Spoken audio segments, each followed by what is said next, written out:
When I'm thinking about my younger version of myself, I wish I knew so many things that I know today. I wish someone would have told me what it actually means to be a woman, what a blessing it is to be feminine. I wish someone would have told me how to truly love myself and how to trust the flow of life. Hi guys, welcome back to my channel. My name is Michaela and today I want to talk about 5 things that I wish I knew when I was in my teenage years. I'm going to be your big sister today and I will tell you everything I wish someone would have told me when I was younger. Let's get into this. First of all, you don't need to be perfect to be liked by anyone. The way you are is unique. God put you on earth the way you are and not any different way for a reason. You are who you are, the way you are, because you are unique. There is nobody out there who is exactly like you. There is nobody out there who is exactly like me.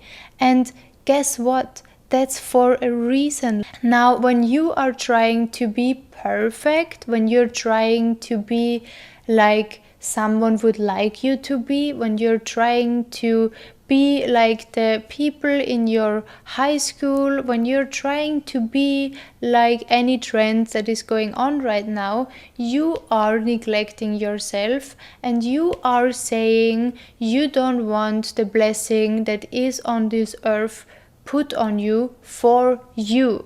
Now, every time you're trying to be perfect, you're trying to be like someone else, you are going further away from who you truly are. You're going further away from your authentic self. And at the end, you will have to walk all the way back. You have to imagine your authentic self like a radio frequency, and you are the sender and everyone else is the receiver. So if you're trying to be another frequency than what you truly are, you're attracting people and circumstances of that other frequency that doesn't truly align with who you are, and those people and circumstances will always fall away from you, because once you stop playing that role of the perfect girly, the role of that person that you are not, once you take off the mask that they want to see you in, they will not like you. Circumstances and people will not like it when you are being true to yourself, when they like you for something you are not. When I was younger, I was always being told that I am like living on another planet, in another universe. I am so dreamy, I am so quiet, I am so calm, and nobody in my high school, in my surroundings was like that in my age. So I thought I am weird. I cannot be myself in order to be liked. I tried to be different, I tried to be louder, I tried to be funnier, I tried so many things and ended up not even liking myself. So I was just in a weird position where I didn't like myself, I didn't really have friends who liked me, and I ended up now in my 20s walking the way back to find who I truly was all the time, what's truly in me, unlearning what I thought that I have to be in order to be liked. Another thing is, when you're starting to be authentic to who you are, you're also stopping to fear judgment, because you will truly know that people who judge you are not your people. The same way as you don't like everyone, not everyone will like you. People who like you will like you for who you truly are, and people who don't like you, they literally don't matter. Like, their opinions, their judgments do not matter. They can say what they want, because you know those are not my people.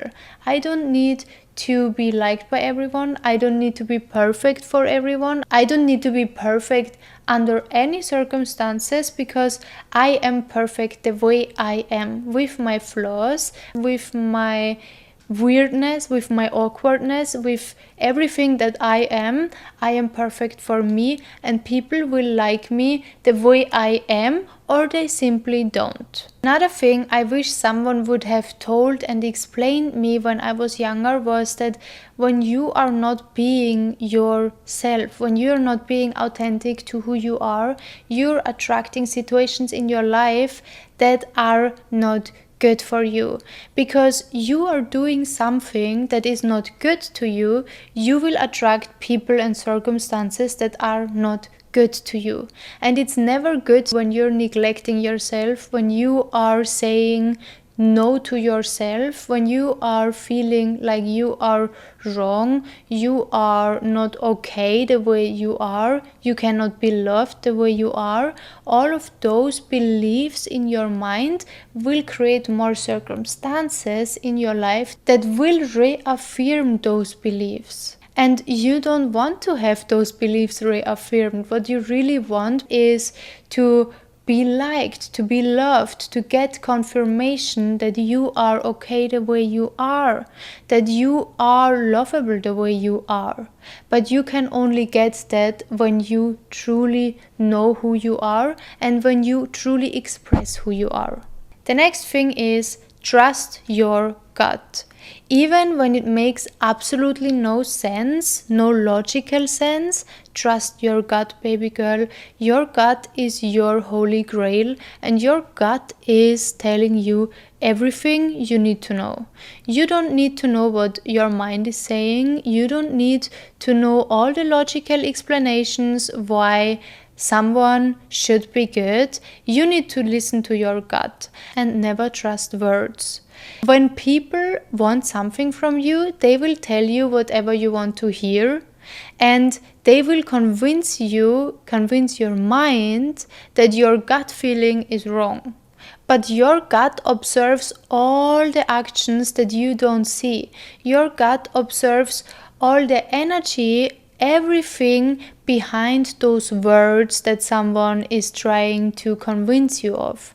So when you have that weird feeling in your stomach, when you feel like your body is clenching, when you feel like your body is getting tense in a situation, you get nervous with someone, trust it. It's always right. Especially as women, we have that deep connection to our gut feeling.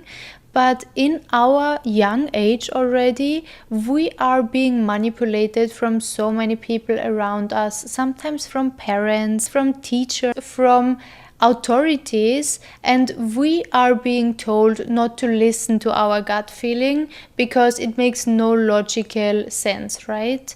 But that's absolute BS. Our gut feeling is protecting us our whole life. And the more you're connected to it and the more you're listening to it, the more you will be protected and the more you will be guided to where you need to go.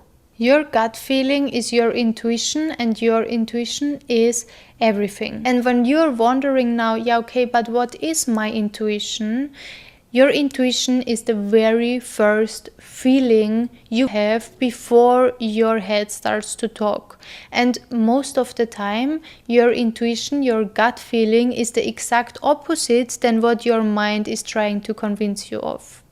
Let's say you are invited to a party from your friends, and your gut feeling, like your first intuition was you don't want to go. But then your head says you should go because you should make friends, you should not disappoint your friends, maybe it will be a cool experience, maybe you will have fun. So you end up going to that party. And that party then ends up being horrible. All you can think about at that party is going home. maybe even suddenly your ex appears with another girl at that party, or maybe something else happens, or nothing happens and you just feel miserable being there.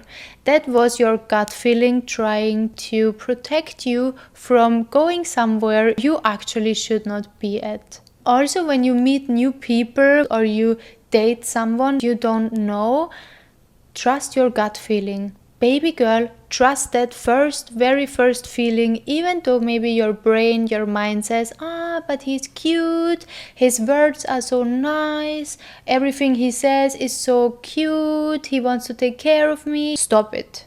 Your gut feeling, the first feeling that came before your head talk, is what you should trust always. Next thing is, take care of your body because you love it and not because you hate it.